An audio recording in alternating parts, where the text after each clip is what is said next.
لاہور اس وقت اسموگ کی لپیٹ میں ہے اور دنیا بھر میں آلودگی کے لحاظ سے سر فہرست ہے۔ حکومت کی جانب سے اسموگ کے تدارک کے لیے اقدامات کیے جا رہے ہیں۔ لاہور کے علاقے حاجی کیمپ بہر والا چوک میں تجاوزات کی بھرمار سے ٹریفک کئی گھنٹے جام رہنے لگی۔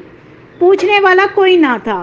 اے سی شالیمار انم فاطمہ نے لنڈا مافیا کو آڑے ہاتھوں لیا اور ایم سی ایل کے ساتھ مل کر حاجی کیمپ بہر والا چوک میں تجاوزات کو ہٹانے کے حوالے سے گرینڈ آپریشن کیا، جو آج سے پہلے کبھی نہ کیا گیا تھا۔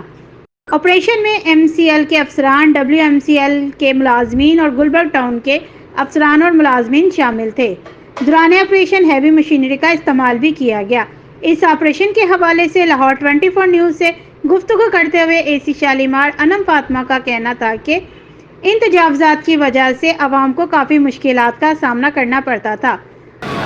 یہ ایم سی ایل کے ساتھ ایڈمنسٹریٹو سپورٹ دینے کے لیے میں آئی ہوئی ہوں۔ بیسکلی یہ حاجی کیمپ کا ایریا ہے، جس کی وجہ سے یہاں پہ انکروچمنٹ کی وجہ سے ٹریفک کے مسائل ہیں۔ ایریا گرین لاک ڈاؤن کے ایریا میں آتا ہے، تو ہم یہاں پہ کوشش کریں کہ ٹریفک کنجیشن ٹو منیمم رہے۔ جتنی بھی یہاں پہ ٹیمپریری پرماننٹ انکروچمنٹ ہے اسے اس وقت ہٹایا جا رہا ہے۔ انم فاطمہ کا مزید کہنا تھا کہ جس حدود کا تعین ایم سی ایل کی جانب سے کیا گیا ہے، اس حدود سے باہر آئیں گے تو دوبارہ سے آپریشن کیا جائے گا۔ کیمرہ مین شاہد اقبال کے ساتھ صبا شیخ، لاہور 24 نیوز لاہور۔